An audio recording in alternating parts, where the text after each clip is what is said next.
চঙ্গাখারি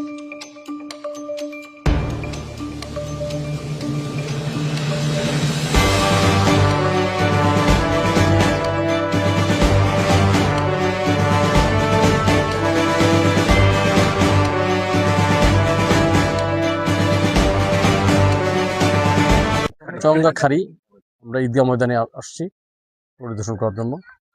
এই এলাকার মানুষের দাবি ছিল সামনে টাঙ্গন ব্রিজ, টাঙ্গন নদী, এই টাঙ্গন নদীর উপরে যেন একটা ভ্যালি ব্রিজ হয়, এই এলাকার উপর দাবি ছিল। আমি গত 3 দিন আগে মহাসচিব মহোদয়ের কাছে গিয়েছিলাম একটা আবেদন নিয়ে, উনি এটা সুপারিশ করেছেন।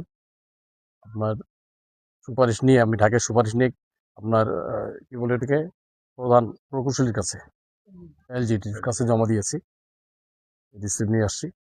আজকে আমাদের উপজেলা ইঞ্জিনিয়ার মহোদয়কে নিয়ে আসছি সরজমিনে দেখানোর জন্য।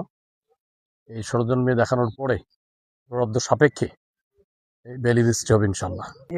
এই প্রত্যন্ত অঞ্চলে একটা এত দৃষ্টিনন্দন জায়গা আমার আগে এখানে দেখা ছিল না।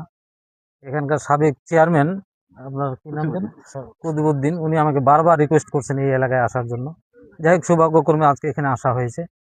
এই বৃষ্টি আপনাদের প্রাণের দাবি, কিন্তু দুঃখের বিষয় যে এটা আমাদের গেজেটভুক্ত এই বৃষ্টি না। আমি চেষ্টা করব এটাকে গেজেটভুক্ত করে আমাদের ঊর্ধ্বতন মন্ত্রণালয়ে এটা আমি প্রেরণ করব। মহাসচিবের নজরে আসলে ইনশাল্লাহ এই বৃষ্টি হয়ে যাবে। 300 বছর আগেকার ঈদগাহ অবহেলিত অবস্থায় আছে, কোনোদিন আমরা কোনো কিছু করতে পারি না, এবং ঈদগার 2 পাশে রাস্তা এটাও অবহেলিত অবস্থায়।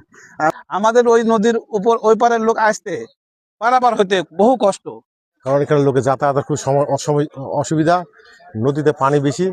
ব্রিজটা হলে মনে করো আশেপাশে কয়েকটা ইউনিয়নের উপকার হবে।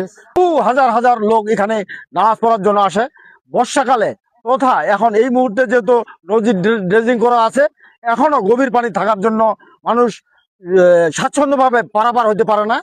গত ঈদুল ফিতরের সময় এখানে লোক পারাপারের সমস্যা হয়, এখানে একটা নিউজ হয়েছিল। সেই নিউজটার পরিপ্রেক্ষিতে আজকে থানা ইঞ্জিনিয়ার এখানে এসেছেন এবং তদন্ত করছেন। উনি এখানে মাপও নিলেন, উনি আশ্বাস দিয়ে গেছেন যে এই ব্রিজটা উনি এখন করবে। উনি এই ব্রিজটার মাপজোক নিয়ে তারা ওই আমাদের মহাসচিবকে জানাবে, জিআরডির মধ্যে হয়তো এটা অতি সত্বর হয়ে যাবে।